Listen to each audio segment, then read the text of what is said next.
पालकत्वावर काम करणाऱ्या अनेकांचं म्हणणं असं आहे की अनुवंशिकतेनं फक्त 20% त्या व्यक्तिमत्वावर प्रभाव असतो आणि 80% त्या व्यक्तिमत्वावर प्रभाव असतो घराचा, गल्लीचा, गावाचा, भाषेचा, देशाचा.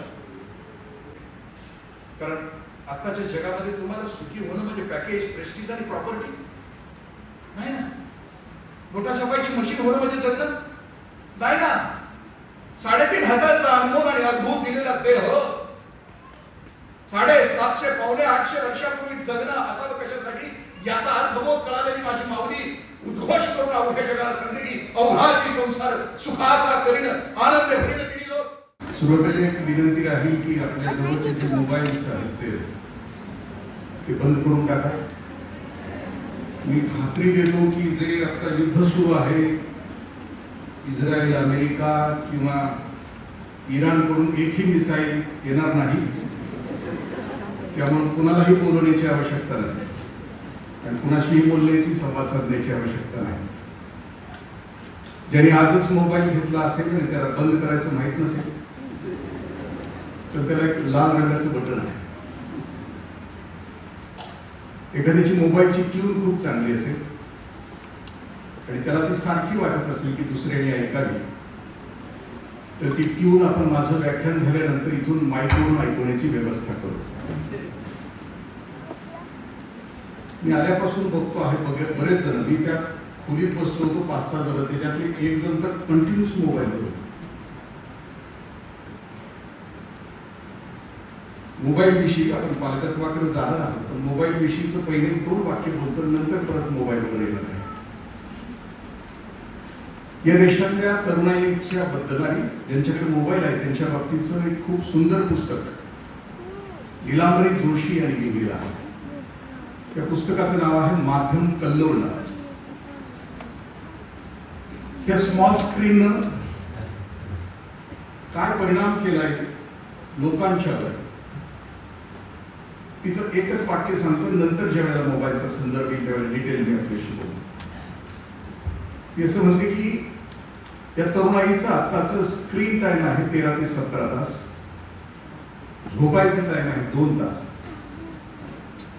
आणि एकाग्रतेचं टाइम आहे, कॉन्सन्ट्रेशनचा पिरियड आहे 20 सेकंदाचा. आणि जगामध्ये कोणत्याही क्षेत्रामध्ये यश हवं असेल तर माझी माऊली असं म्हणते अवधान एकलेची बीजी आहे मग सर्व सुखासी पात्र होईजे हे प्रतिज्ञोत्तर माझे आहे.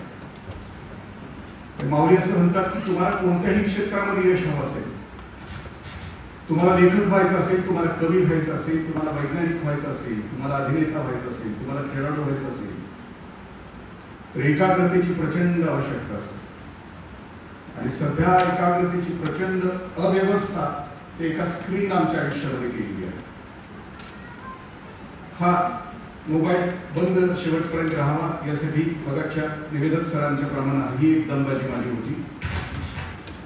इथून पुढे मी आपल्याशी बोलतो आहे की पालकत्व आणि सध्याचा काळ.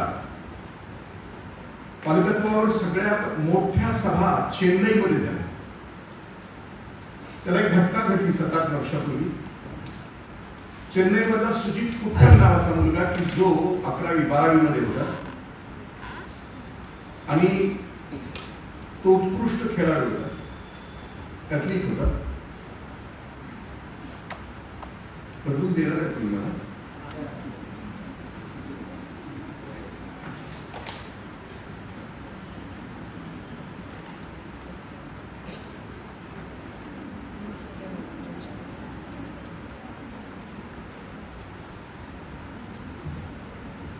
Check Ramakrishna mike testing check check. तिने आता गॅरंटी दिली की म्हणजे आता हे धोका देणार नाही. 72च्या लढाईमध्ये पॅटर्न रणगाडे होते पाकिस्तानकडे, तरी भारत जिंकला. त्याचं कारण असं होतं की रणगाडे चालवण्याचं ज्ञान त्यांच्याकडे नव्हतं म्हणून. माईकचं ज्ञान आता माझ्याकडे नव्हतं, थोडाफार त्यांच्यामुळे 2-3 वेळा समजलं. आपला मुद्दा चालला होता की सुजित कुट्टन ॲथलीट होता आणि त्याची शेवटची स्पर्धा त्या मैदानावर सुरू होती. त्याच वेळेला त्याचे वडील इंटेन्सिव्ह केअर युनिटमध्ये हार्ट अटॅक येऊन बेशुद्ध अवस्थेमध्ये आयसीयू मध्ये होते. ज्या क्षणाला सुजित कुट्टन मैदानावर जिंकला, त्याच्या गळ्यामध्ये मेडल पडलं, त्याच वेळेला इकडं त्याच्या वडिलांनी शेवटचा श्वास घेतला. पालकत्वाच्या सभा यासाठी चेन्नईमध्ये झाल्या की सुजित कुट्टननं त्यावेळेला कुठं असायला पाहिजे मैदानावर, की आपल्या वडिलांच्या सोबत, वडिलांना धीर देत, वडिलांना आधार देत, वडिलांच्या शेवटच्या श्वासासोबत त्यांच्या कपाळावर स्पर्श करत कुठं सुजित कुट्टन असायला पाहिजे. 1990 नंतर आपण ज्या युगामध्ये आता राहत आहोत, त्या युगाला खाऊच्या नावाचं युग असं म्हणतात. या युगाचं वर्णन अच्युत गोडबोले सरांनी चंगळवाद असं केलं. म्हणजे 1990 नंतर आम्ही ज्या आत्ता पिढीमध्ये राहतो, आता आम्ही जगत आहोत, आम्ही चंगळवादामध्ये जगतोय. दिस इज बायर्स मार्केट असं. 1990च्या अगोदरचा काळ होता तो माइंड आणि मॅटरचा होता. माणूस प्रेम पण करत होता आणि वस्तू पण विकत घेत होता. पण 1990 नंतरचं मार्केट जे सुरू झालं ते वस्तूवर प्रेम करायचं, माइंड संपून गेलं. चंगळवादाचं थैमान असं त्यांचं पुस्तक आहे. त्या पुस्तकामध्ये त्यांनी खूप सुंदर वर्णन केलंय बायर्स मार्केट. म्हणजे अत्तर आणि ह्या सगळ्या गोष्टी, म्हणजे मी कसं दिसावं यासाठी जगामध्ये प्रचंड अट्टाहास सुरू आहे. ते असं म्हणतात की मध्यमवर्गीयांच्या स्नानगृहामध्ये 30-30, 40-40 बाटल्या आता आलेल्या वेगवेगळ्या. दिसण्याचा आग्रह प्रचंड सुरू आहे. त्या युगामध्ये आम्ही जगत आहोत. आणि त्या आता येणारी जनरेशन झेड नंतर, जनरेशन झेड नंतरची जी आताची पिढी आहे, ते रांगता येते बाळ, जनरेशन अल्फा येणार आहे जगामध्ये. मग त्याच्या वाट्याला कोणतं जग असणार आहे? आत्ताचं जे जग आहे ते कोणतं जग आहे? त्या जगामध्ये आमची पालकत्व म्हणून नेमकी भूमिका कोण? त्याचं कारण असं आहे की एखादं बाळ किंवा एखादी व्यक्ती घडत असताना त्याच्यावर परिणाम कोणाकोणाचा होतो. पालकत्वावर काम करणाऱ्या अनेकांचं म्हणणं असं आहे की अनुवंशिकतेनं फक्त 20% त्या व्यक्तिमत्वावर प्रभाव असतो आणि 80% त्या व्यक्तिमत्वावर प्रभाव असतो घराचा, गल्लीचा, गावाचा, भाषेचा, देशाचा. तो जिथं राहतो त्या सगळ्या भोवताल त्याच्यावर परिणाम करत असतो. आमच्या काळात, आम्ही ज्या काळात जन्माला आलो त्यावेळेची माणसं कसदार होती, सुखी होती, वाटा सरळ होत्या. सुरेश भटांच्या भाषेमध्ये काल हे गाव संतांचे होते, आज का बकाल झाले. सरळ शिक्षणाचा अर्थच होता की समृद्ध होणं, विकसित होणं. आता आम्ही ज्या काळामध्ये राहतो आहोत त्याच्याविषयी जगामधल्या फ्युचरॉलॉजीवर काम करणाऱ्या अनेकांचं म्हणणं असं आहे की जग अनप्रेडिक्टेबल, पुढच्या क्षणाला काय होईल सांगता येईल. जग गुंतागुंतीचा. ह्या गुंतागुंतीच्या अनप्रेडिक्टेबल, ज्याचा भरोसा नाही, अविश्वसनीय असं जग असताना त्याच्यामध्ये नेमकेपणानं आपल्या लेकरामध्ये कोणत्या गोष्टी घालायला पाहिजे, शिक्षणामध्ये कोणत्या असावे, त्याचा शेवटच्या 3-4 मिनिटांमध्ये मी उल्लेख करेन की येणारं जे जग आहे, ती जी पिल्लं 2030 नंतर जगाच्या बाजारामध्ये स्वतःचं अस्तित्व सिद्ध करणार आहे, त्या पिल्लांच्यासाठी कोणत्या, त्याच्या आतमध्ये कोणत्या क्वालिटीज असल्या पाहिजे, त्याच्यावर जगभरामध्ये चर्चा सुरू आहे. पण आता आम्ही कोणत्या जगामध्ये राहतो? आमचा भोवताल आता कोणता? एक उदाहरण मी आपल्याशी शेअर करतो आणि लक्षात घेईल की हा बदललेला काळ कसा. एका चित्रकाराला असं एक दिवशी वाटलं की मला चित्र काढायचं. तो ज्या काळामध्ये होता त्याच्या भोवती जो भोवताल होता तो अत्यंत चांगला भोवताल. माणसं एकमेकावर प्रेम करत होती, जीव देत होती एकमेकासाठी, कुटुंब व्यवस्था सुंदर सुरू होती, 3-3 पिढ्या एकत्र नांदत होत्या. मग त्या काळामध्ये तो असं म्हटला की मी चित्रकार आहे, मला आता एकच चित्र असं काढायचं आहे की ते काढल्यानंतर मी ब्रश ठेवणार आणि पुन्हा ब्रश हात नाही लावणार. आणि त्याला चित्र काढायचं होतं एका दिव्य अशा माणसाचं, डिवाइन, निरागस. तो विचार करत होता की अशी दिव्यता, अशी निरागसता अशी कोणामध्ये असेल. तर तो म्हणतो की हा 13 वर्षाच्या आतल्या मुलाकडे निरागसता असते, त्याचं त्या चित्रकाराचं म्हणतो. 13 नंतर ते लबाड व्हायला सुरुवात, टीनेज सुरू होते. 13च्या अगोदर ते निरागस असतं, पवित्र असतं, शुद्ध असतं. मग त्याला एका शाळेमधला एक खूप निरागस मुलगा निवडला आणि त्याचं चित्र त्या दिवशी त्यानं काढून पूर्ण केलं त्या सुवर्ण सकाळी. 8-9 वर्षाचा तो मुलगा आणि त्याचं चित्र ब्रश ठेवून गेला चित्रकाराने. 20 वर्ष निघून गेली आणि 20 वर्षानंतर काळ खूप बदलला. हिंसा, घृणा, द्वेष, मत्सर की आत्ताच्या काळामध्ये आम्ही राहतो. आणि मग त्या चित्रकाराने असा विचार केला की मला आता असं चित्र काढायचं की जो माणूस अत्यंत घृणेनं, अत्यंत हिंसेनं, अत्यंत द्वेषानं, हेट्रेटनं भरलेला, अशा माणसाचं मला चित्र काढायचं. पुन्हा त्याचं संशोधन सुरू झालं की तो कुठं मिळेल तो माणूस. मग त्यानं जगभरातल्या तुरुंगातली रजिस्टर्स बघायला सुरुवात केली की ज्यानं अनेक गुन्हे केले असा माणूस शोधावा. आणि मग तो त्याला एका अंडासेल मध्ये एक माणूस सापडला 1838 की ज्यानं अनेक गुन्हे केले. तो गेला, परवानगी घेतली आणि त्याचं चित्र काढण्यासाठी त्या सुवर्ण सकाळी जेलच्या बाहेर 10-12 पोलिसांच्या कड्यामध्ये हातापायामध्ये काढणे असलेल्या त्या गुन्हेगाराला समोर त्या खुर्चीवर बसवण्यात आलं. चित्रकारानं ब्रश सापडला आणि तो काढायला सुरुवात करणार आणि दोघांची नजरानजर झाली. आणि त्यावेळेला दोघांनी एकमेकाला विचारलं की अरे याच्यापूर्वी सुद्धा घडलं होतं, असंच कुणीतरी 20 वर्षापूर्वी असंच कुणीतरी माझं चित्र काढलं होतं. आणि मग लक्षात आलं की तोच तो 20 वर्षामध्ये एका निरागस बाळाचं, एका शुद्ध आणि पवित्र बाळाचं रूपांतर आम्ही सगळ्यांनी आमचा भोवताल की जो घृणेनं, जो द्वेषानं, जो हिंसेनं भरलेला त्यानं गुन्हेगार करून टाकला. माऊली असं म्हणतात की माणसाच्या आयुष्यामध्ये भविष्यामध्ये अनेक संभावना आहेत. तो कोण होणार? खूप संभावना आहेत. माऊली असं म्हणतात की सूर्य उगवला की त्या साधकाला सूर्याच्या प्रकाशामध्ये हजारो वाटा दिसतात. तसा माणूस घडायला सुरुवात झाली की त्याच्या आयुष्यामध्ये अनेक वाटा दिसायला सुरुवात होतात. त्याला वाट निवडायची असते. बापानं, आईनं, शाळेनं त्याला जी वाट दाखवायची असते ना, जी वाट हॅपीनेसकडे घेऊन जाते, आनंदाकडे घेऊन जाते. मुख्यतः 4 वाटा आहेत.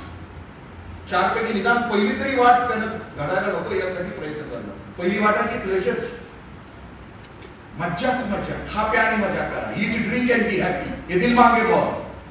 ब्रँडेड शूज, ब्रँडेड कपडे, ब्रँडेड मोबाईल, ब्रँडेड गाड्या म्हणजे सगळं. पाऊस पडायला लागला की लोणावळ्याला जाणं, धबधब्याच्या खाली फोटो काढणं, सेल्फी काढणं आणि फॅमिलीच्या ग्रुपवर टाकणं, आम्ही किती सुखी आहोत असं फोटो टाकून ग्रुपवर इतरांना जाणं. तर ते तसं नसतंय. प्लेजरसाठी आम्ही जगणार आहोत का आमचं आयुष्य एवढा अनुभव दिलेलं निसर्गाने अभूतपूर्व हा 3.5 हाताचा देह एवढा विलक्षण, म्हणजे हा मला दिलेल्या या देहाचं, या आयुष्याचं नेमकं प्रयोजन कशासाठी आहे, आयोजन कशासाठी आहे? एक घाणेरडं जीवन जगण्यासाठी आहे का एक विकसित, उमलत जाणार, प्रकाशाकडे जाणार असं मला जीवन हवं. त्या वाटा आमच्यासाठी आहेत. मग त्यासाठी घडणाऱ्या वयामध्ये आईबापाचं नेमकं काम कोणतं असतं? त्यांची लहान मुलं आहेत त्यांच्यासाठी एक सूत्र सांगतो की ते लहान बाळ 5वी 6वीत जाईपर्यंत त्याचं संगोपन करण्यासाठी एक सूत्र आहे. दूध, तूप, शिरा, मासा. दूध, तूप, शिरा, मासा. दूध म्हणजे दुर्लक्ष करू नका. ते बाळ तुम्हाला सारखं बोलावत असतं कोणत्या ना कोणत्या कारणासाठी. तुम्ही ज्या वेळेला कदाचित बाहेर जात असाल कुटुंब सांभाळण्यासाठी, त्या बाळाला तुमचा सहवास हवा असतो. तुम्ही जवळ हवे असता. तुम्ही निरीक्षण केलं असेल माझ्या आयानं की बाळ ज्या वेळेला तुम्ही जाणार आहे सोडून 10-11 वाजता, त्याला समजतं आणि तुम्ही त्याला ज्या वेळेला चालायला सुरुवात करता ना, त्यावेळेला ते घास तोंडातच रेंगाळत ठेवतं. त्याचं जीवन तासाभरासाठी असतं, कारण त्याला कल्पना आलेली असते की माझी आई जाणार आहे तासापर्यंत. आई चालतानाच मला तिचा सहवास आहे याची जाणीव त्याला होते आणि म्हणून निदान ती तरी वेळ दूध दुर्लक्ष नका करू, धमकी नका देऊ द्या, खा नाहीतर बघच. आता तुम्ही ताकदवान आहात, तर ते ज्या वेळेला ताकदवान असेल ना त्यावेळेला त्याच्या मेंदूमध्ये कुठेतरी लपून राहिलेलं असतं. तू म्हणजे तुलना करू नका कुणाशीच. प्रत्येक व्यक्तिमत्व हे वेगळं आहे, कुणाशीच तुलना नको करायला. म्हणजे 10वीचा निकाल लागला राजा घरी आला, 97% मार्क्स, घरामध्ये आनंदाचा महोत्सव. बाबांनी विचारलं पलीकडच्या बाळूला किती पडले? तो म्हटला 99. 97% आनंद मावळून गेला. तुलना नका, दूध तूप परस्पर निर्णय नका घेऊ. तू इकडंच गेलं पाहिजे, याच शाखेकडे गेलं पाहिजे, तिकडंच गेलं पाहिजे. दूध तूप शिक्के नका मारू. तू वेंधळाचा आहेस, तू असाच आहेस, तू तसाच आहेस. दूध तूप रागावू नका. सायकोलॉजिस्ट सांगतात की बाळाचं संगोपन 6-8 वर्षापर्यंत होत असताना 95% प्रेम आणि 5% क्रोध. राग, दूध तूप म्हणजे मारू नका. म्हणजे मी माझ्या दोन्ही लेकरांच्या बरोबर मोठी झाली, कधीच हात नाही उघडला. नेवर. चुकीचा स्पर्श कितीही त्रास दिला तरी संयम नाही सोडला. एकदा ही छोटीशी चापट सुद्धा नाही. परवा माझा नातू आला होता आणि तो सांगत आत गेला की मला बाबांनी मारलं. माझा मुलगा त्याला म्हटला की अरे बाबा, मी झालोय 23-24 वर्षाच्या, माझ्या वडिलांनी मला आतापर्यंत मारलं नाही, तुला कसं तरी मारलं? दूध तूप मारू नका. म्हणजे सारख्या सूचना करू नका. इथं बस, तिथं बस, इथं उठ, तिथं उठ. मुलगी असली तर हसू नको, मोठ्यानं ओरडू नको. दूध तूप मासा हे सूत्र दिसत. तर पुढच्याच आपण टप्प्याकडे जाऊ की पालकत्वाचे काही प्रकार आहेत. त्या प्रकारापैकी आपण कोणत्या प्रकारामध्ये आहे, मी काही लक्षणं सांगतो. त्या लक्षणापैकी काही लक्षणं आपल्याला लागू पडत असतील तर तो योगायोग सांगतो. आणि त्याप्रमाणे मग आपल्याला कोणत्या पालकत्वाकडे जायचं आहे त्याचा विचार आपण. पहिले पालक आहेत ते हुकुमशाह प्रकारचे पालक. दहशत घरामध्ये, हिटलर आला, कोणाची म्हणजे घरामध्ये हुकुमशाह कोण पण असू शकतो, तो पण आणि ती पण. तुमच्या घरात काय वातावरण आहे मला माहित नाही, कारण आई वडिलांच्या बाबतीमध्ये काही जोडप्यामध्ये असं असतं की काही मेड फॉर हिमसेल्फ जातात, काही मेड फॉर हरसेल्फ जातात, काही मेड फॉर इच अदर जातात आणि काही mad for each other. Baba Amte, साधना आमटे, प्रकाश आमटे, मंदा आमटे, अभयभंग, राणीभंग, महात्मा ज्योतिराव फुले, सावित्रीबाई फुले. तुझं पाऊल ते माझं पाऊल, तुझा श्वास तो माझा श्वास, तुझं जगणं ते माझं जगणं, तुझं स्वप्न ते माझं स्वप्न. पण आपण छोटे आहोत, आपल्याला संसार करायचा. आपण हुकुमशाह प्रकारचे पालक, याची घरामध्ये दहशत असते, दोन्ही बाजूने संवाद नसतो, लेकरू कुचंबरून जात. आपण वाचले असतील बातम्या की घरातच कुत्रा चावला मुलाला, बापाची दहशत, बापाला नाही सांगितलं, 1 महिन्यानंतर बाळानं बापाच्या मांडीवर रेबीजनं शेवटचा श्वास सोडला. हुकुमशाह का मी? आमचा समाज आहे का घरामध्ये? सांभाळता येतं का? वडिलांनी गाडी घेतली, नवीन गाडी, गाडीवर प्रेम विलक्षण, रोज सकाळी फडकं मारणं, आहा फिरून बघणं. मुलं खाली खेळत होती, त्याच्यामध्ये त्याचंही बाळ होतं. त्या बाळानं खडा घेतला आणि त्या गाडीवर काहीतरी लिहायला सुरुवात केली. बाप आला, बापाच्या लक्षात आलं की पोरगं नव्या गाडीवर ओरखडा मारताय. वडिलांना राग अनावर झाला, कारण मुलापेक्षा गाडीवर प्रेम. मुलाला मारलं. मुलाला दवाखान्यात ऍडमिट करून परत आल्यानंतर पोरानं गाडीवर काय केलंय म्हणून बघितलं तर मुलाला लिहिलं होतं गाडीवर, आय लव्ह यू बाबा. उशीर झाला. हुकुमशाह प्रकारचा. दुसऱ्या प्रकारचा पालक भित्रे पालक. घाबरतंय कायम ते, बाहेर जाऊन काय करल का, हे होईल का, ते होईल का. नकार पचवण्याची ताकद आम्ही आमच्या लेकरांच्या मध्ये निर्माण करत नाही. नको त्या गोष्टीचा हट्ट केल्यानंतर थांबणं. दोघांनी, आई वडिलांनी दोघांनी जो निर्णय घेतला की नाही म्हणजे मोबाईल नाही द्यायचं म्हणजे नाही द्यायचं. नकार पचवण्याची.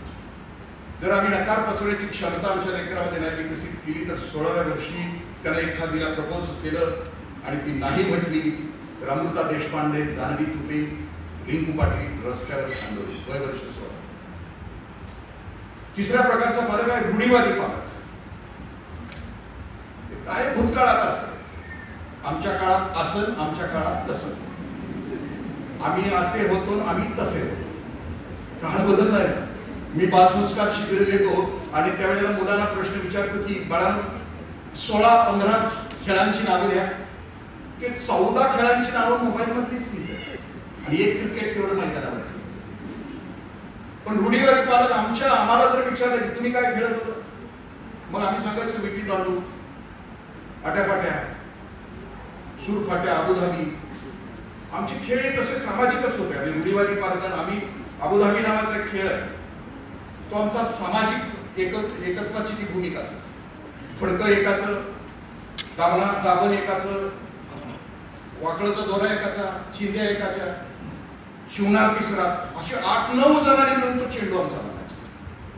आणि मग त्याच्यावर ISI मार्क कसा असायचा की तो नेमका झाला चेंडू बघायचा कसा, असा निवार पोरगा असा उभा करायचा आणि तो चेंडू त्याच्या पेटात घालायचा. त्याला क्विक केलं ISI मार्क, चेंडू खेळायला लागला. आणि तो जर नसला, नाही ओरडला तर पुन्हा त्याच्यात दगड घालायचा, पुन्हा चेंडू शिकायचा. हे रूढीवादी पालक. म्हणजे तुम्ही आधुनिक मुलांना सांगतो, रूढीवादी कधी कधी घालतो तर पोराला सांगतो की अरे बाबा आम्ही विटी दांडू खेळायचो, वड्याला गेलो की खांबी काढायची, त्याला बोलायचं काढायचं, विटी काढायची, विटी ओली असली एका दिवसात फुटायची, मग पुन्हा वड्याला जायचं, पुन्हा हिंगण बिटका आणायचा, तो रात्री पाण्यात घालायचा, दुसऱ्या दिवशी त्याच्यावरची साल जायचे. मग विटी दांडू खेळताना असं बोलायला लागतं आणि डांबर मारायला लागतं. विटी दांडूमध्ये डांबर असं वर विटी उचलायची, मारली. सचिन तेंडुलकरला षटकार मारताना जेवढं स्किल लागतं त्याच्या 1000 पटीनं स्किल विटी दांडू खेळताना डांबर मारताना लागतं. जे खेळलं त्याच्या ध्यानात मारलं की ते मोजायचं असतं. हेर पाव हिटेरी तेरी चौथा दांडू किलो पण सबुडोळा सटाक पटाक येरा पाव दोरा चिके मेरा मिठी चारी घोडे पाली गाय डेळत की झुल. दिस वॉज अवर गेम. रूढीवादी पालक. आणि असं भूतकाळात केलं की असं सांग. पुढच्या प्रकारचे पालक असतात की दुर्लक्षित पालक. तुझं तू जग, माझं मी जग. मी तुझ्यासाठी ATM सेंटर, पैसे माग, दप्तर माग, साहित्य माग, बूट माग, वस्तू माग, पण तू माझ्या आयुष्यामध्ये दखल नाही घ्यायची, मी तुझ्या आयुष्यामध्ये दखल नाही. दुर्लक्ष. पुढच्या प्रकारचा पालक आहे की रेसिंग पालक. रेसिंग म्हणजे तो सोनू निगम पण झाला पाहिजे, तो सचिन तेंडुलकर पण झाला पाहिजे, तो आणखीन कुठला अभिनेता, म्हणजे साहित्य संगीत उठल्यापासून झोपेपर्यंत ते पळतच राहते. दमछाक होते. मला कित्येक वेळेला फोन येतो काही नातेवाईकांचा की अजून बाळ पोटातच आहे आणि ते म्हणतात की त्याला IAS कसं करावं. अरे येऊ दे तरी, त्याला जग तरी बघू दे. केवढे उत्सुकता, केवढी गडबड. म्हणजे 22-23 वर्षाचा आयुष्याचा काळ जायचा आहे, पण पालकत्वामध्ये गडबड केली. रेसिंग पालकामध्ये ही धडपड असते सातत्याने. म्हणजे तो कायम त्याच्या क्षेत्रामध्ये पहिला आला पाहिजे. रेसिंग पालक असं म्हटलं जातं की जग निर्माण करतात ते कन्झम्पशन आणि कॉम्पिटिशन करतात. म्हणजे माझ्या लेकराला ती सगळी सुख द्यायची आणि त्यासाठी रेस मध्ये करायची. आणि कॉम्पिटिशन असतं ते 2 प्रकारचं असतं, एक विधायक आणि एक विघातक. माझ्याशी स्पर्धा असते त्यावेळेला विकास असतो. कालच्यापेक्षा आज माझे मार्क्स जास्त पडले तर विकास आहे. पण माझी दुसऱ्याची स्पर्धा असते तर ती हिंसा असते, ती गुन्हा असते. माझा सहअध्यायीच माझं दुश्मन करून जातो. अभयभाऊ पालकत्वावर बोलताना खूप छान उदाहरण देतात की या रेसिंग मधली ही मुलं, कॉम्पिटिशन मधली आणि कन्झम्पशन मधली मुलं, 2 मुलं जंगलात सोडली आणि त्याला विचारलं की बाळा आता वाघ आला तर तुम्ही काय करा. त्याच्यातलं एक म्हणतो तुम्ही पळत जाईल. प्रश्न विचारणारा म्हणतो अरे वाघ आहे पकड्या. तो म्हणतो काय नाही, याच्यापेक्षा जोरात मला पडायचं, त्याला खाऊ दे, मी जाईल. दिस इज कॉम्पिटिशन. मी आलो प्रश्न. आदिवासी 2 मुलांना विचारलं की तुम्ही जंगलात आहात आणि वाघ तुमच्या पाठीमागे लागला, तुम्ही काय करा. ते म्हटले की आम्ही दोघं मिळून वाघाला मारू. दिस इज जग, दिस इज मानवता. हे जग आम्ही तयार करू शकतो. तर जग माझ्या आई बाबांना खूप सुंदर जग आपल्या लेकरांच्यासाठी सगळ्यांनी लेकरं झाली. शेवटचं पालकत्व आहे त्याला सुजान पालकत्व असतं. संवाद असतो त्या घरामध्ये, प्रेम असतं, उत्साह असतो, प्रत्येक शब्द पॉझिटिव्ह असतो घरामध्ये, एकमेकाला प्रेरणा देणार. त्या घरातला स्पर्श सुद्धा एकमेकाला आनंद देणार असतो. ते घर सुजान पालकत्व, त्याच्यामध्ये खूप मॅच्युरिटी, आई वडील खूप परिपक्व असतात. त्यांना माहित असतं की माझी मुलं, म्हणजे खलील जिब्रान म्हणतो की तुमच्या पोटी जन्माला आलेली मुलं ही तुमच्या पासून जन्माला आलेली आहेत, म्हणून त्याचे मालक नका बनू तुम्ही त्याचे पालक बना. तुम्हाला हवं तसं ते झाड नका बनवू, त्याच्या फांद्या नका छाटू, त्याने मुळं नका छाटू, त्याचा बोनसाय नका करू, त्याला फक्त उमलायला तुम्ही मदत करा. त्याच्यामध्ये असलेलं सामर्थ्य आहे ते त्याच्या प्रकटीकरणाला तुम्ही मदत करा. Every soul is potentially divine, Swami Vivekananda म्हणतात. How you manifest that is the question. प्रत्येक जीव हा व्यक्त ब्रह्म, त्याचा विकास अमर्याद आहे. तो विकास करण्यासाठी फक्त त्याला सहकार्य करा, त्याला मदत करा. That is Sujan Bharat. आमच्या घरामध्ये 10वी आणि 12वीला पुढच्या वर्षी दीदी किंवा दादा आहे, घरामध्ये बैठक होते. 10वी आणि 12वी म्हणजे एक असं जग आहे या देशामध्ये, असं आहे, ठीक आहे, मान्य आहे. आम्हाला 3 प्रकारचं ध्येय असलं पाहिजे, शैक्षणिक ध्येय, व्यावसायिक ध्येय आणि आयुष्याचं ध्येय. 3 प्रकारचे. पण 10वी आणि 12वी 9वी पासूनच प्रचार सुरू होतो ना, 11वी पासूनच प्रचार सुरू होतो. पुढच्या वर्षी आमचा बाळ्या, आमची बाळी 10वी 12वी, अख्ख्या पाहुण्यांच्यात मेसेज जातो. म्हणजे यांच्या घरात 10वी आणि 12वीला कोणी यायचं नाही, मी जायचं नाही. 10वी आणि 12वीला मुलगा किंवा मुलगी असली, घरात पाऊल टाकल्या लक्षात येतो की इथलं कुणीतरी 10वी किंवा 12वी नाही. आत्ताच कोणाचं तरी 10वा किंवा 12वा झाला असं वाटतं. प्रचंड शांत. मी ज्या पुण्यामध्ये अधिकाऱ्यांच्या वस्तीमध्ये राहत होतो, माझ्या समोर एक वर्गेचे अधिकारी राहत होते. त्यांची मुलगी 12वीला, त्यांनी पाठीच लावून टाकली होती पुणेने, माझी मुलगी 12वीला, कुणी यायचं. मुलगी प्रचंड हुशार, साही विषयात नापास झाली आणि आईवडिलांना म्हटली कसं का. 10वी आणि 12वी म्हणजे अंतिम असेल असं. मी 12वीला नापास झालेला आहे. माझ्या वडिलांनी त्यावेळेला जर माझ्या थोबाडीत मारली असते, माझ्यावर शिक्के मारले असते, माझ्या वडिलांनी मला जवळ घेतलं, मला स्पर्श केला, म्हटले की वाघाचं पिल्लू आहेस, म्हातारा नाही झालास, कर्तबगारीसाठी आयुष्य पडलं. 10वी आणि 12वी म्हणजे अंतिम नाहीये हे वडिलांनी त्यावेळेला सांगितलं नसतं तर आता मी तुमच्या समोर नसतो, कारण तो माझा बाप होता, त्याने मला ते सांगितलं. त्याला पुढचा टप्पा आहे की आपलं मूल ओळखायचं. म्हणजे पूर्वी आशीर्वाद दिला जायचा, 1000 वर्षापूर्वी लग्न झाले की अष्टपुत्र सौभाग्यवती भवन, अष्टपुत्री सौभाग्यवती. 8 मुलं आणि 8 मुली. 24व्या वर्षी लग्न व्हायचं. 72 वर्षापर्यंत संसार करायचा असायचा. 72 ते 96 वर्षापर्यंत वानप्रस्थ असायचं आणि 96 वर्षानंतर संन्यास असायचा. 120 वर्ष माणूस जगत होता. हे जे मॉडेल आहे ना आलेलं, 9 महिने 9 दिवसात आईच्या गर्भामध्ये तयार होऊन बाहेर आलेलं आपलं मॉडेल आहे ना, याचं आयुष्य 120 वर्ष. तर ते तसं सांभाळलं होतं. मग ती व्यवस्था अशी होती की 24 वर्षापर्यंत गुरुदेवांच्या सोबत, 24 ते पुढची 48 वर्ष, 72 वर्ष संसार आणि त्याच्यात हा आशीर्वाद, अष्टपुत्र आणि अष्टपुत्री. 72 वर्षानंतर पुन्हा शिक्षक म्हणून जायचं. पण त्यावेळेचे शिक्षक 72 वर्षाच्या नंतरचे बीएड एमएड असे नव्हते. आयुष्याचा अनुभव घेऊन पुढच्या पिढीला ते देणार आहेत, आयुष्याचा अनुभव देणार आहेत. 72 ते 96 आणि 96 नंतर 120 वर्ष संन्यास. अष्टपुत्र आणि अष्टपुत्री का? म्हणजे मी विचार करायचो की दशपुत्र दशपुत्री का नाही, षोडशपुत्र षोडशपुत्री का नाही. अलीकडं गार्डनर नावाचा शिक्षण क्षेत्रामध्ये विचार करणारा विचारवंतानं पुस्तक लिहिले. त्या पुस्तकाचं नाव आहे मल्टिपल इंटेलिजन्स, की माणसाच्या बुद्धीमध्ये ठराविक 8 प्रकारच्या बुद्धिमत्ता आहेत. त्यापैकी आपलं मूल कोणत्या बुद्धिमत्तेचं आहे ते ओळखावं पालकानं आणि त्याच्यावर त्या गोष्टीमध्ये काम करावं आणि त्याच क्षेत्रामध्ये त्याला जर करिअर करता आलं तर तो त्याच्या आयुष्यातला सुखी होईल, आनंदी होईल. हे त्याचं सूत्र सांगते गार्डनर. आपण आता बघितलं असेल की 1 वर्षभरापूर्वी एका आय एस अधिकाऱ्यांनी 4 वर्ष आय एस झाल्यानंतर नोकरी केली, नोकरी सोडून दिली. त्यांना गळा दिला निसर्गानं, म्हणून ते गाण्याचा रियाज करतात रोज 8-8 तास, की जे अदरवाईज काही घेऊन मीटिंग करत बसले असते. ते आज आयुष्याचं सुख त्यांना गाण्यामध्ये त्यांना कळालं आणि त्याला गाण्यामध्ये. पहिल्या प्रकारची बुद्धिमत्ता आपलं मूल ओळखायचं. आपल्या बुद्धिमत्ते पहिलं मूल आहे भाषिक बुद्धिमत्ता. घरातलं लेकरू शब्द सामर्थ्य त्याचं प्रचंड आहे. पिक्चर बघून आलं की अख्खीच्या अख्खी स्टोरी घरात सांगते, दारात सांगते, चौकात सांगते. कुणाच्या लग्नाला जाऊन आलं की सगळं तिथं काय काय घडलेलं बघतात. भाषेवर प्रचंड प्रभुत्व आहे, त्यानं वक्ता व्हावं, त्यानं निवेदक व्हावं, त्याच्या भाषेवर प्रेम, की त्याची बुद्धिमत्ता त्याच्यासाठी. दुसऱ्या प्रकारची गणितीय बुद्धिमत्ता असते. गणितात पॉवरफुल, म्हणजे त्याचा हिशोब असेल, त्याचं जगणं असेल, त्याचं लॉजिक असेल, ते प्रचंड असतं. मला गणित जमलं नाही, कधीच जमलं नाही. 10वीला मला 52 मार्क आहे.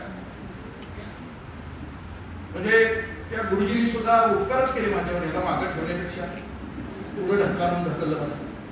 आता सुद्धा जर कोणी असा परिचय करून दिला की इंग्लिशचे प्राध्यापक आहेत, मी आश्चर्याने त्यांच्याकडे बघतो, मला ते एलियन्स असल्यासारखं वाटतं.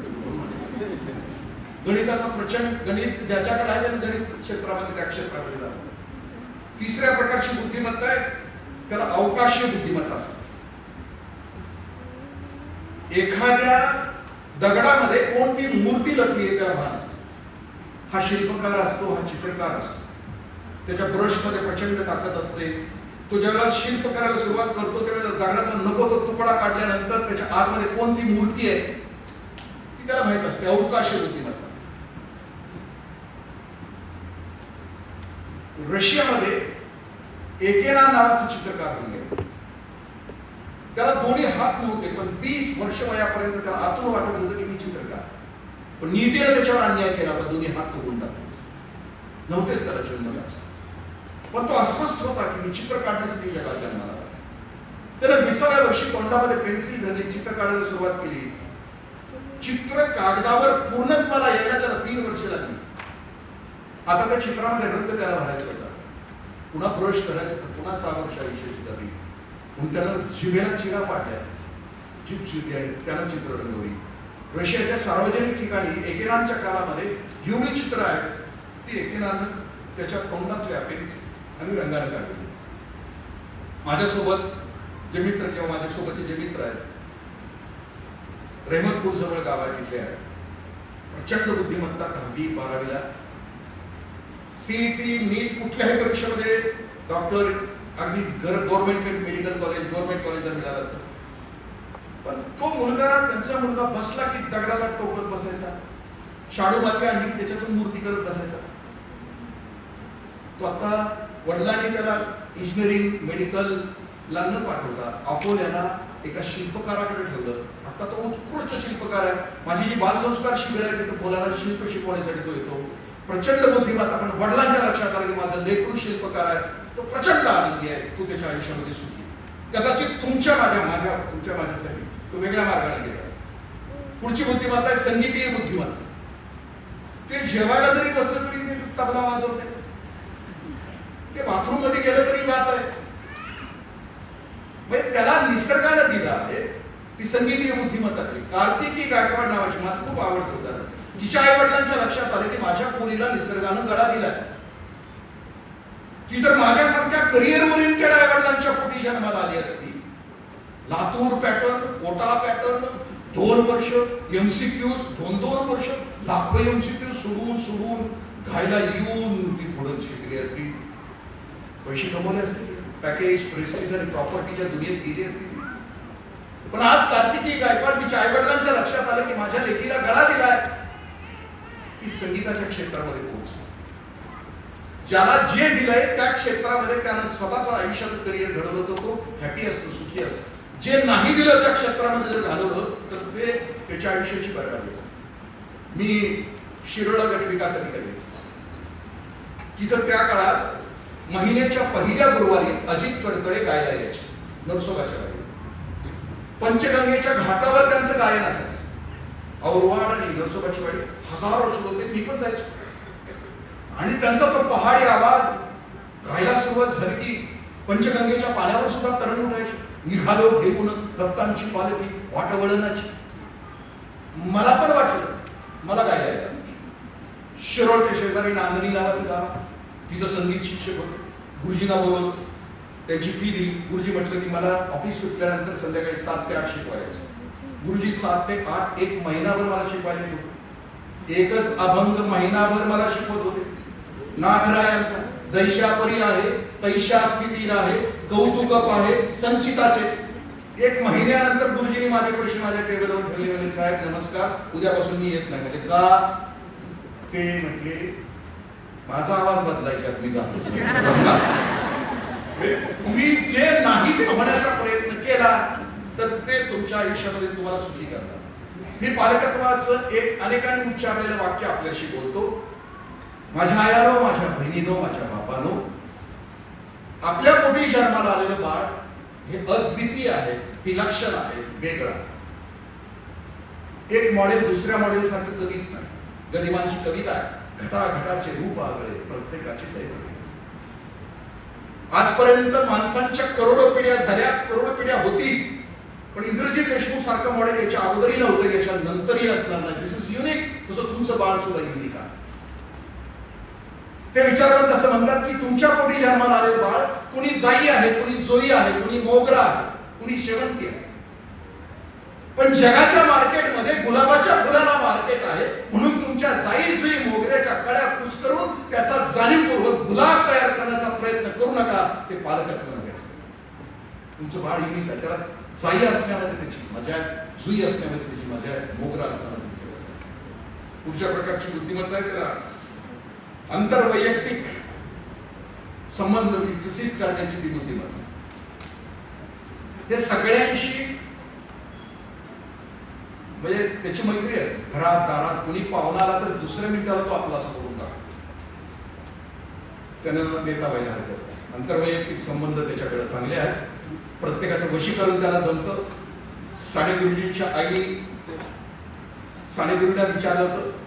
साने गुरुजींनी आईला विचारलं की काय मी कोण हो? साने गुरुजींची आई म्हटल्या श्याम तू कोण पण हो, पण तू सगळ्यांचा आवडता. सगळ्यांचा आवडतो होण्यासाठी खूप पोटामध्ये ताकद असावी लागते. अनेक दुःख पचवावी लागतात, अनेक अपमान पचवावे लागतात आणि मग सगळ्यांचा आवडता होतो. आंतरवैयक्तिक. पुढची बुद्धिमत्ता आहे स्वसमायोजन बुद्धिमत्ता. दिस इज परफेक्शनिस्ट असं म्हणतात ते. हे वाचताना सुद्धा 3-3 रंगाच्या पेन घेऊन बसते. लाल, हिरवा, पिवळा. नोट सुद्धा परफेक्ट करतायत. लिहिताना सुद्धा बरोबर समास, एक सुद्धा अक्षर तिकडे नाही. आयुष्यात हा सारखा परफेक्ट होण्यासाठी प्रयत्न करतो. हा स्वसमायोजित असतो. त्याला त्याचं स्वतःवर पूर्ण नियंत्रण असतं. त्याचा समायोजन तो स्वतः करतो. आणि शेवटची बुद्धिमत्ता आहे की नैसर्गिक बुद्धिमत्ता, निसर्ग बुद्धिमत्ता. अजून एक आहे शारीरिक बुद्धिमत्ता. निसर्गावर प्रेम असतं की जशी ग्रेटा थुनबर्ग आहे. शारीरिक बुद्धिमत्ता असणारी माणसं नकला चांगली करतात, अभिनय चांगली करतात. कुठल्याही कार्यक्रमातून पाहुण्यांच्या घरी आले की प्रत्येक पाहुण्याची नक्कल घरात करून दाखवतात. वर्गात कोणते शिक्षक कसे बोलतात त्याची पण नक्कल घरात करून दाखवतात. कोणता शब्द रिपीट करतात ते पण ते सांगतात. आणि म्हणून आणि म्हणून आणि म्हणून आणि मग शिक्षकांना सुद्धा आम्ही त्यावेळेला नावं दिली होती. आणि म्हणून सर आले 35 मिनिटांमध्ये आणि म्हणून शारीरिक बुद्धिमत्ता असलेली आपली लेकर असतील तर ती ज्या क्षेत्रामध्ये. पुढच्या प्रकारे पुढच्या ह्याच्याकडे येताना घरामध्ये पालकत्व सिद्ध करण्यासाठी, प्रेम सिद्ध करण्यासाठी 4 गोष्टींची आवश्यकता आहे. त्या गोष्टी फक्त मी समारोपाकडे येतो. घरामध्ये प्रेम जर अभिव्यक्ती, कुटुंबाला कुटुंब पण द्यायचं असलं तर 4 गोष्टीने आपल्या घरामध्ये आपण कुटुंबाला प्रेम देतो. कुटुंबाचं कुटुंब पण टिकत राहतो. त्यातली पहिली गोष्ट आहे नजर, दुसरी गोष्ट आहे स्पर्श, तिसरी गोष्ट आहे शब्द आणि चौथी गोष्ट आहे आठवणी ठेवून छोटी का होईना भेट वस्तू आपण घरामध्ये आपल्या आवडत्या माणसाला देतो का. उमरेच्या आत समाधान निर्माण करायचं असेल, प्रत्येक व्यक्तीला एकमेकावर विलक्षण प्रेम करायचं असेल तर या 4 गोष्टीवर लक्ष द्या असं विचारलं म्हणतात. ती घरात तुमची नजर कशी आहे? प्रेमाची आहे का संशयाची का क्रोधाची? नजर सांभाळा. दुसरी गोष्ट तुमचा स्पर्श कसा. प्रत्येक वेळेला स्पर्श देतो. अपमानाच्या वेळेचा स्पर्श देतो, आनंदाच्या वेळेचा स्पर्श देतो. म्हणजे तो स्पर्श आपल्या लेकराला देत असताना, ऊब स्पर्शाची देत असताना ती तितकी ऍक्शन घेतो. माझ्या सगळ्या व्हिडिओमध्ये सांगितलं की मी लातूरला 3 दिवस व्याख्यानासाठी होतो. एका डॉक्टरांच्या घरी होतो.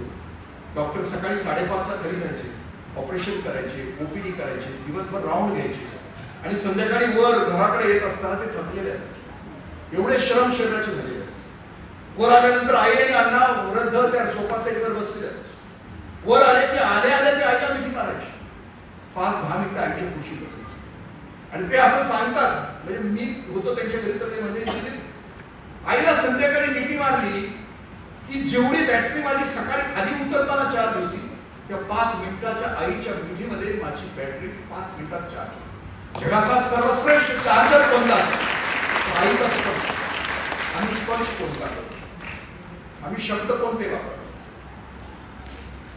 शक्यतो आम्ही सरकारी अधिकारी असेल तर आमचे शब्द कसे असतात? च्या बाराखडीचे असतात. आम्ही जे बाहेर वापरतो तेच घरात बऱ्याच वेळेला सवय असते शब्दांची. म्हणजे मी आता गाढवा नुसता शब्द, दुसरी श्री घेत नाही, गाढवा नावाचा शब्द माझा. मी घरी बायकोलाही गाढवा म्हणतोय, मुलांनाही म्हणतोय, आणि ते पोराच्या लक्षात राहिले. बाप बरं, गाढवा शब्दाचा अर्थ काय? ते एक दिवशी बसमधून प्रवास करत असताना त्याने कंडक्टरचा रोल बघितलेला असतो. टिंग टिंग टिंग. त्या दिवशी वडील घरात असतात आणि मग याची गाडी सुरू होते. खेळण्यात त्याला माहित पण नाही, आणि याची गाडी सुरू होते. टिंग. वेळापूर आलं, ज्या गाढवाला उतरायचं त्याला उतरा, त्या गाढवाला बसायचं. टिंग टिंग टिंग. साणूक फाटा आला, त्या गाढवाला उतरायचं त्याला उतरा. बापाच्या लक्षात येते की पोरगं शिवी देते आणि माझीच शिवी देते. वडील जाते, 10 मिनिटं निबार आणते, पुन्हा जाग्यावर येऊन बसतं. ते बाळ निरागस आहे, मागाशी निरागस शब्दाचा वापर करतात. मान अपमानाच्या पलीकडे असतात ती पोरं. चटकन वडिलांचा ती थोपाडीत विसरून जातात. पुन्हा वडिलांना पुन्हा ते खेळायला सुरुवात. आम्ही नवरा बायकोच लय अनबन असते. भांडणं झाली की पूर्वी महिना बोलत नसायची. आता मोबाईलमुळे, निदान ते व्हॉट्सअपमुळे 1-2 दिवसात मिटतंय भांडण. पण काही तानातानी झाली, अनबन झाला, असायला पाहिजे नवरा. म्हणजे असं म्हणतात की, पुढे तर म्हणतात की नवरा बायकोचं नातं हे श्रावण सरी सारखं असतं. क्षणात येते सरसर शिरवे, क्षणात फिरून येऊन होतं. भांडणं झाली पाहिजेत, पण ती एक जगण्याचा गोडवा महिना असं कुठं ताणायचं असतं. म्हणजे समजा पूर्वी कसं पोरामध्ये घातलं जायचं, ताट तयार करून ठेवले, गिळून जा, ते दिवस गेले. आता ते तिथपर्यंत ते निरागस बाळ, त्याची गाडी पुन्हा सुरू झाली. टिंग. ज्या गाडवाला गाडीत बसायचं त्याला बसा, ज्या गाडवाला उतरायचं त्याला उतरा. आत्ताच एका गाडवामुळे गाडी 10 मिनिटं लेट झाली. शब्द कोणते आहेत? लास्ट आठवणीत ठेवून आम्ही एखादी भेट वस्तू छोटी का होईना, आश्चर्यकारक की अलीकडची ही सगळी जनझेड होती की सरप्राईज आहे, प्रत्येक गोष्टीचं सरप्राईज.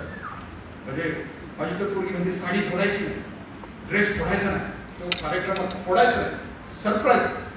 तो असं म्हणतो की आमच्या पूर्वीच्या 11वीच्या पुस्तकात एक कहाणी होती. त्याचं तिच्यावर प्रेम होतं, तिचं त्याच्यावर प्रेम. त्याचं तिच्यावर प्रेम यासाठी होतं की तिला केस लांब होते, सुकेशी. मग मुलखाचं दारिद्र्य, लग्न झालं, 1 वर्ष झालं, आता अॅनिव्हर्सरी साजरी करायची. दोघं जण विचार करतायत की आता आपल्याला एकमेकांना भेट काय. घरात काहीच नाही, मुलखाचं दारिद्र्य, त्याच्याकडे काही नाही, मजुरीला गेला, पण आज अॅनिव्हर्सरी साजरी करायची. ती विचार करते की मी काय पैसे कुठून आणायचे. आणि तिला आज आपल्या नवऱ्याला भेट द्यायची असते. तिला पहिली भेट आपल्या नवऱ्याला घड्याळ दिलेलं असतं. आता घड्याळाचा पट्टा खूप जुना झालेला असतो. आपल्या आयुष्यातल्या सगळ्या पहिल्या गोष्टी माणसाच्या लक्षात असतात. ती विचार करते केस विकूया, कारण केस तुम्ही रंगवण्यासाठी पैसे येतील. आणि जो जुना होता त्याला पट्टा बाजारात जाते, केस विकते, पट्टा विकते. संध्याकाळी दोघं एकत्र येतात, जेवतात आणि एकमेकाला भेट देत असताना ती तिच्या हाताला पट्टा देते. त्यानं घड्याळ विकून तिच्यासाठी कंगवा आणलेला असतो, कारण ती सुकेशी असते. आहे आपल्या लेकराला नेमकं काय आवडतं? भले स्वयंपाक असू द्या, ड्रेस कोणता आवडतो, कलर कोणता आवडतो, आपलं मूल ओळखलं. म्हणजे आम्ही हॉटेलमध्ये जातो, भजी खातो, म्हणतो वा घरच्यासारखी भजी. घरात भजी करतो, म्हणतो वा हॉटेल मधल्यासारखी भजी. Feeling hotel in home and feeling home in hotel. आवडी नवडी एकमेकाच्या ओळखत राहणं आणि त्याप्रमाणे झालं. मोबाईलवरचा शेवटचा चॅप्टर आपल्याशी शेअर करतो मी समोर. इंग्लंडच्या पंतप्रधानांनी 4 महिन्यापूर्वी त्यांच्या संसदेमध्ये भाषण केलं. ते भाषण असं होतं की त्या इंग्लंडमध्ये एका स्कूलमध्ये 14 वर्षाच्या मुलानं आपल्याच वर्गातल्या मुलीचा मैत्रिणीचा खून केला होता चाकू.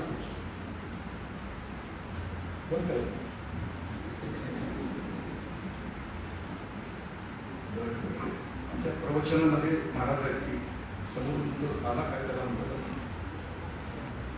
चोपदार आला की बंद करायचं असं तसं काय आहे का हे सांगा इथंच थांबल कारण हे मला आता 10 मिनिटं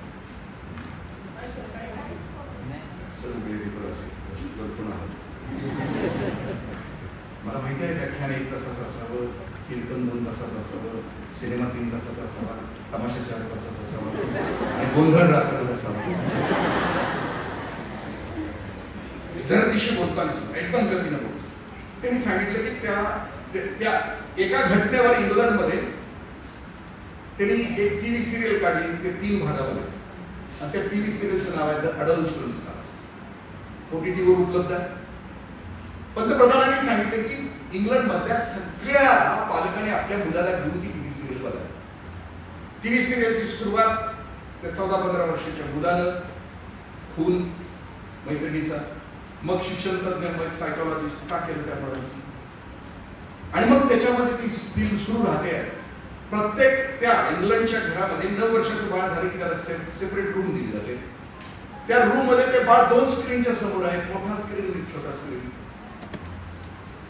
9 तास तो त्या स्क्रीनवर आहे. आई वडील जरी आले आत खोलीमध्ये तरी तो आई वडिलांच्या अंगावर जातो.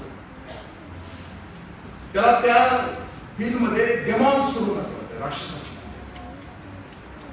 हा जो मुलगा आहे की आता जो सोशल मीडिया आणि महाराज वगैरे आता गोष्टी करत होतो तशा त्या देशातल्या सोशल मीडियावर काही हेट्रेडचे ग्रुप आहेत, द्वेष करणारे, काही वेगवेगळ्या विचारांचे झुंडी आहेत. ते एका झुंडीमध्ये हे बाळ अडकलेलं होतं आणि त्याच्यामध्ये त्याचा द्वेष निर्माण झाला आणि त्या मुलीला त्यांनी मारलं. आणि मग शेवटच्या त्या सिरियलच्या शेवटच्या भागामध्ये त्यांनी असं मार्गदर्शन केले की आपली मुलं या स्क्रीनच्या पासून दूर ठेवायची असतील तुम्हाला तर डोपामाइन ज्या गोष्टीमध्ये त्याच्या पाजात त्याच्यापेक्षा वेगळी गोष्ट, आनंद देणारी गोष्ट त्या बाळाला द्या. चांगला आनंद मिळणार तर पिकनिकला घेऊन जावा, त्याच्याशी संवाद करा. तुमचा मोबाईल बाजूला ठेवा. माझा मोबाईल कधीच माणसाचा आत येताना नसतो, आजही नाही, बऱ्याच वेळेला बंद असतो. काही जगबुडी आलेली नाही, काही झालेलं नाही, माझं वाटोळ झालेलं नाही, काही झालं. ते मी आत्ताचं पुस्तक सांगितलं. त्या पुस्तकामध्ये एक रोग आहे, नोमोफोबिया नावाचा रोग आहे. माध्यम कल्लोळ, नो मोबाईल फोबिया. म्हणजे जसं कोरोनाच्या काळामध्ये खोकला की ठोकला, शेंबूड वर वाढला की त्याला घराच्या बाहेर काढला. कोरोनाच्या रोगाचं जसं लक्षण होतं तसं नोमोफोबियाचा रोग कोणता? घरातून बाहेर पडलाय, 5-6 किलोमीटर वर गेले, मोबाईल घरात राहिलाय, तिथनं त्यानं गाडी मुरगाळली की समजून चालायची की रोगाला सुरुवात झाली. मोबाईल दुसऱ्याचा वाजला, ह्यानं उचलला, आपलाच उचलायचा प्रयत्न करतोय. 5 मिनिटात 5-6 वेळा मोबाईलकडे हात जातो. दिस इज नोमोफोबिया. मूळ पुस्तक ते वाचा, त्याच्यामध्ये आहे. शेवट याच्याकडे मी येतो आहे. याच्यामध्ये आणखी उदाहरण होतं पण मी थांबतो आणि लास्ट माझ्या आईबाबांनो खलील जिब्रान असं म्हणतो की माणूस नावाच्या जातीने मरायच्या अगोदर पुढच्या पिढीला जगण्याच्या लायकीचं जग तयार करून मरायचं असतं. चितमपल्ली सरांच्या कहाण्यामध्ये, अरण्याच्या कहाण्यामध्ये एक कहाणी आहे. त्या माकडांना जंगलातल्या माकडांना चाहूल लागते की येणाऱ्या वर्षी दुष्काळ पडणार आहे, खायला अन्न नसणार. बाप माकडं, प्रौढ माकडं काय करतात की त्या जंगलातल्या मधाची पोळी काढतात, बिया काढतात, साली काढतात, एकत्र घुसळतात, त्याचे तहानभुकेचे लाडू करतात, मोठ्या झाडाच्या डोलीमध्ये टाकतात. की प्रौढ माकडं पिलाला समोर आणतात आणि पिलाला सांगतात की बाळाला दुष्काळ आहे, आम्ही तुमच्यासाठी तहानभुकेचे लाडू या डोलीमध्ये ठेवले, दुष्काळ झाला याच्यात तहानभुकेचे लाडू तुम्ही खा. सांगतात, सूचना देतात आणि प्रौढ पिढी डोंगराच्या कड्यावर जाते. सगळी माकडं एकाच वेळेला जीव देतात पुढच्या पिढीसाठी. तुम्ही आम्ही आमच्या पोरांच्यासाठी चांगलं जग तयार केलंय का? वाईटांच्या जगामध्ये वाईटच पाहिला, सत्यावर विश्वास राहील असं जग आम्ही तयार केलंय का आमच्या पोरांच्यासाठी? सत्याचा विजय होतो ते दिसतंय का आमच्या पोरांना? सत्य भले सत्य परेशान आहे मगर सत्य पराभूत नाही, याच्यावर तरी आम्ही आमच्या पोरांचा विश्वास दिलाय का आमच्या पोरांना? लातूर पॅटर्न मध्ये आमची पोरं 2-2 वर्ष घराकडे येत नाही, 2-2 लाख MCQ सोडवतात आणि त्याच वेळेला कुणीतरी मुंबईला बसतो, 85 लाखाला पेपर विकतो. आमची पोरं 2 वर्ष कष्ट करणार आणि तिथं जी मुलगी 12वीला पासच नाही, तिला नीट मध्ये 720 मार्क्स पडला. कोणतं जगाने आमच्या लेकरांच्यासाठी तयार करून निघाला? लेकरं सुखी राहायची असतील ना माझ्या आई बापानं, त्यांच्यामध्ये जीवनमूल्य असायला पाहिजे. तुका म्हणे थोडा जीवची करिता सरळपणाने जगण्याची विद्या आम्हाला घरात द्यावी लागेल, कारण समाज बाहेर प्रहार खोल घाव आहे त्याच्यावर. मी कायम माझ्या आईबाबांच्या व्याख्यानामध्ये शेवट करताना गझल सांगत असतो. त्या गझलमध्ये पंकज उदास गाताना ते सांगतात की पंजोबाच्या काळात सुखी होतो, आजोबाच्या काळात सुखी होतो, आज तुम्ही सुखी आहात का? त्या गझलमध्ये तो शायर प्रश्न विचारतो की तुमच्या घरामध्ये सगळं आहे, ब्रँडेड शूज, ब्रँडेड कपडे, सगळं तुमच्या घरामध्ये, पण आर यू हॅपी? तुम्ही सुखी आहात? उमरेच्या आत शांतता आहे तुमच्या घरामध्ये, समाजात बाहेर आल्यानंतर शांतता आहे तुमच्यावर. सर्व दिवशी जाताना उदाहरण सांगतो की 14 वर्षाच्या पोरानं त्या कात्रच्या घाटामध्ये 2 महिन्यापूर्वी खून केला, 12 जणांनी खून केला. मैत्रिणीनं ज्याला अपमान केला त्याला इंस्टाग्रामवर त्यानं तिला जोडलं, तिला घेऊन ती घेऊन त्याला आली कात्रच्या घाटात. 10 पोरं अगोदरच बसलेली होती. त्या 10 पोरांनी याला विचार तुझी अंतिम इच्छा काय? 14-15 वर्षाची पोरं. तो म्हटलं बिअरची बाटली आणि सिगारेटची बाटली ते आणण्यात आलं, त्याला देण्यात आलं. तो 2 तास त्याच्यामध्ये त्याचे गेले. त्याला परत ज्या खड्ड्यात त्याला पोरायचं होतं तो खड्डा त्याला काढायला लावला, त्याचा गळा चिरला, खड्ड्यात टाकला. ती पोरं 10 पोरं पुन्हा खून करून कात्रच्या बोगद्यापर्यंत आली. त्याला वाटलं की पोरं मेलं नाही, तिथून परत गेली, परत खड्डा उतरला, परत त्याला कापला आणि पुन्हा त्याच्यात हिंसा, घृणा, द्वेष, मत्सर. तुम्ही जिथं राहता त्याच्यातलं शहर, मुलगा MBBS होऊन घरी आलाय, दुसऱ्या दिवशी आई वडील एकमेकाशी गप्पा मारतायत, दोघांचं भांडण होतंय. एकुलता एक मुलगा, वडील कथित प्रतिक्रियेश महाविद्यालयाचे लोकप्रिय प्राचार्य, मुलगा वडिलांच्या थोबाडीत मारतो, वडिलांना सहन होत नाही, वडील घराच्या बाहेर पडतात, पळत सुटतात. दुर्दैवाला घर रेल्वे पटरीचे शेजारी, रेल्वेच्या पटरीवरून प्राचार्य साहेब पळत सुटतात, समोरून ट्रेन येते. एकुलता एक मुलगा आपल्या बापाच्या जीवनाचा घातच करतो. हिंसा, गुन्हा, द्वेष. आम्ही पुढच्या पिढीसाठी कोणतं जग देणार आहोत? आम्ही आता मगाशी खोलीत बसलो होतो त्यावेळेला आम्ही आमच्या पोरांना चांगलं जग देणार आहोत. त्या नंतरच्या त्या गझलमध्ये पंकज उदास म्हणतात की हे आलेबाजी नसतो, बाप म्हणून पोरांनो आम्ही तुमच्यासाठी चुकलो रे, तुम्हाला एक जगण्याच्या लायकीचा समाज आम्हाला द्यायचा होता, जगण्याच्या लायकीचं जग द्यायचं होतं बाळांनो, पण आम्ही नाही देऊ शकलो. शायर असं म्हणतो की बाळांनो तुम्ही ज्या रस्त्यावरून जाणार आहात त्या रस्त्यावर आम्हाला प्रकाशाची बीजं पेरायची होती. बाळांनो तुम्ही ज्या रस्त्यावरून जाणार आहात त्या रस्त्याच्या डाव्या उजव्या बाजूला आम्हाला सौख्याची उद्यानं तयार करायची. आम्ही द्वेषाचं जग तयार केलं. तुमच्या वाट्याला पावला पावलाला घृणा, पावला पावलाला द्वेष, पावला पावलाला हिंसा, पावला पावलाला घृणा, पावला पावलाला बेईमानी, पावला पावलाला गद्दारी. तुमच्या माझ्या लेकरांच्या वाट्याला काय कोणतं जग? सुरेश भटांच्या भाषेमध्ये अजूनही हा खोल घाम नाही, अजूनही हा सुऱ्याला सराव नाही. केवढ्या वेदना आमच्या पोरांच्या वाट्याला मी घेऊन जाणार आहोत. त्यांना नीटपणानं जगायचं असलं तर वाईटच बनावं लागेल. म्हणजे वाईटांच्या जगामध्ये पहिलाच येणार असेल तर अतिशय वाईट आहे, तो पहिला येणार असेल तर त्याला वाईटाची शिक्षा आम्ही देणार आहोत का?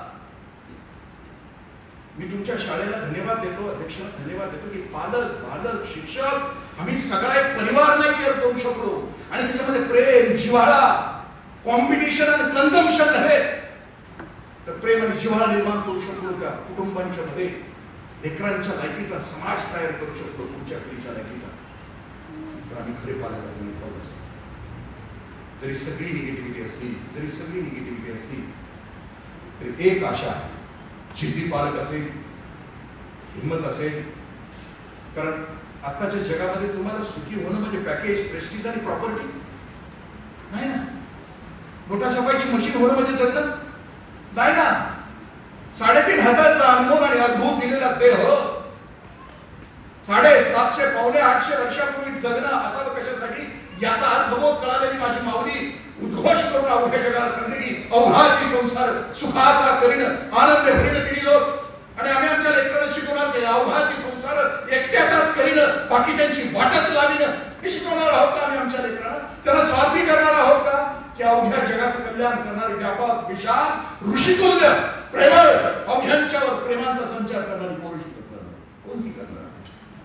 एक आशावाद पालक म्हणून एका चित्रपटामध्ये यशवंत दत्त आणि मधु कांबीकरचं गाणं, त्यात आशावाद आहे. आई कायम आशावादी आहे. जगाची प्रत्येकाची आई आशावादी. माझं पोरगं कोणत्याही परिस्थितीत सुखी राहो, आईची प्रचंड धडपड.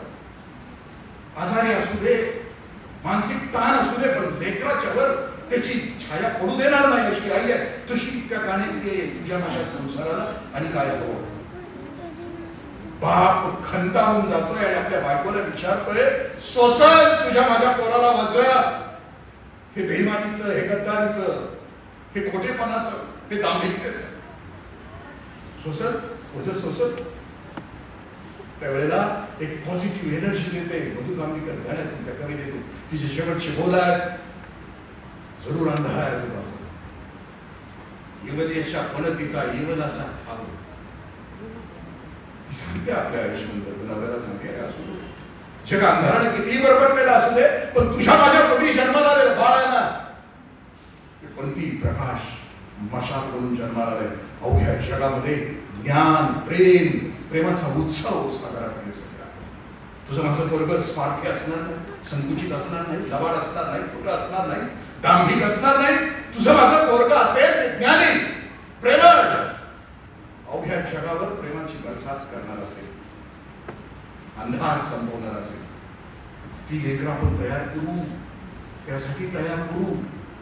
हे तर मिळून जाईल, म्हणजे शैक्षणिक ध्येय, व्यावसायिक ध्येय, पण आयुष्याचं ध्येय ठरवताना मात्र त्याच्यामध्ये संकुचित नको, तिच्यात स्वार्थ नको, तिच्यात लबाडी नको. नव्या जगात आपली लेकरं, मी मगाशी म्हटलं, ती एका अभ्यास मिळत असते.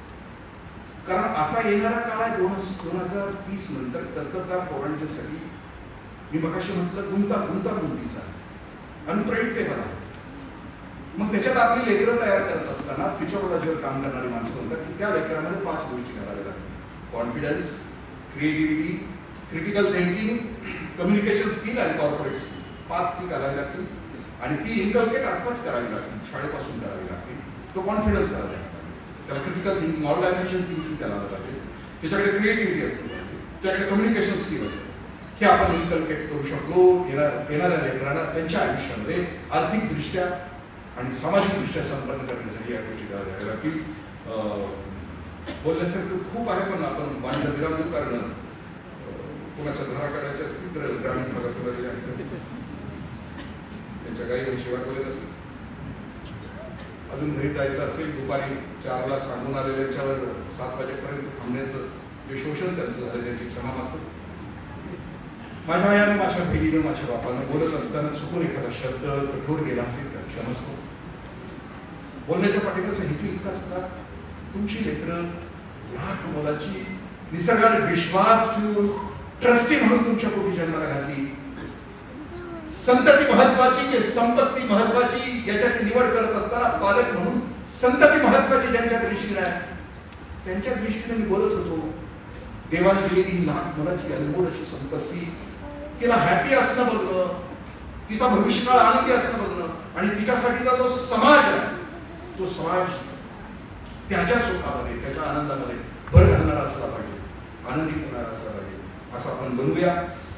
मला बोलण्याची संधी दिली. आवडसर माझे शुद्ध मित्र आहेत.